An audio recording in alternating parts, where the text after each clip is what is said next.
उत्तर प्रदेश की सियासत में 2027 विधानसभा चुनाव की आहट अब साफ सुनाई देने लगी है। चुनाव में अभी वक्त है, लेकिन राजनीतिक संदेशों और बयानबाजी का दौर तेज हो चुका है।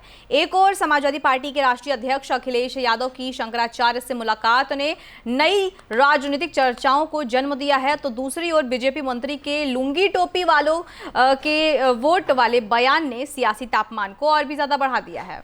ऐसे में सवाल ये उठ रहे हैं कि क्या उत्तर प्रदेश में हिंदू वोटों को साधने की नई राजनीतिक जंग शुरू हो चुकी है? क्या 2027 की चुनावी रणनीति में धर्म और सांस्कृतिक पहचान सिर्फ अहम मुद्दा बनने जा रही है? इन सभी सवालों के जवाब जानने के लिए देखते रहिए हमारी ये खास रिपोर्ट। नमस्कार, मैं हूं आपके साथ प्रिया शर्मा और आप सभी का सत्ता संवाद में स्वागत है। उत्तर प्रदेश की राजनीति में धर्म और चुनावी रणनीति का रिश्ता नया नहीं है, लेकिन वर्तमान हालात के घटनाक्रमों ने इस बहस को फिर से तेज कर दिया है। समाजवादी पार्टी के राष्ट्रीय अध्यक्ष अखिलेश यादव ने शंकराचार्य से मुलाकात कर उनका आशीर्वाद लिया है। इस मुलाकात की तस्वीरें सामने आते ही राजनीतिक संदेशों और चुनावी रणनीति को लेकर चर्चा शुरू हो गई है। इसी बीच बीजेपी के एक मंत्री के उस बयान पर भी विवाद खड़ा हो गया, जिसमें उन्होंने विपक्ष पर निशाना साधते हुए लुंगी टोपी वालों के वोट जैसे शब्दों का इस्तेमाल किया है। विपक्ष ने इस बयान को आपत्तिजनक बताते हुए बीजेपी पर समाज को बांटने की राजनीति करने का आरोप लगाया है। वहीं बीजेपी की ओर से विपक्ष पर तुष्टीकरण की राजनीति करने का आरोप लगाया जा रहा है।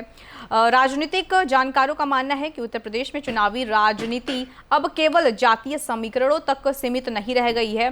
धार्मिक पहचान, सांस्कृतिक प्रतीक और आस्था से जुड़े संदेश भी चुनावी रणनीति का महत्वपूर्ण हिस्सा बन चुके हैं। बता दें आपको कि एक ओर बीजेपी हिंदुत्व और सांस्कृतिक राष्ट्रवाद को अपनी राजनीति का प्रमुख आधार मानती है, तो दूसरी ओर समाजवादी पार्टी भी मंदिरों, संतों और धार्मिक आयोजनों के जरिए व्यापक सामाजिक संदेश देने की कोशिश करती दिखाई दे रही है। हालांकि दोनों दल इन आरोपों को अलग अलग तरीके से देखते हैं। समाजवादी पार्टी का कहना है कि संतों से मिलना भारतीय परंपरा का हिस्सा है और इसका चुनावी राजनीति से कोई भी संबंध नहीं है। वहीं बीजेपी का कहना है कि उसकी राजनीति विकास और सांस्कृतिक विरासत दोनों पर आधारित है, जबकि विपक्ष चुनाव के समय धार्मिक प्रतीकों का सहारा लेता है। यानी कि दोनों दल एक दूसरे पर धर्म के राजनीतिक इस्तेमाल का आरोप लगा रहे हैं, लेकिन अपनी अपनी रणनीति को सही ठहरा रहे हैं। आपको बता दें कि 2027 के विधानसभा चुनाव से पहले उत्तर प्रदेश में राजनीतिक संदेशों की रफ्तार लगातार तेज होती दिखाई दे रही है। चाहे धार्मिक नेताओं से मुलाकात हो, मंदिरों में दर्शन हो या फिर नेताओं के बयान, हर घटना को राजनीतिक नजरिए से देखा जा रहा है। विशेषज्ञ मानते हैं कि आने वाले महीनों में धर्म, विकास, कानून व्यवस्था, रोजगार और सामाजिक समीकरण, ये सभी मुद्दे चुनावी बहस का हिस्सा बनेंगे।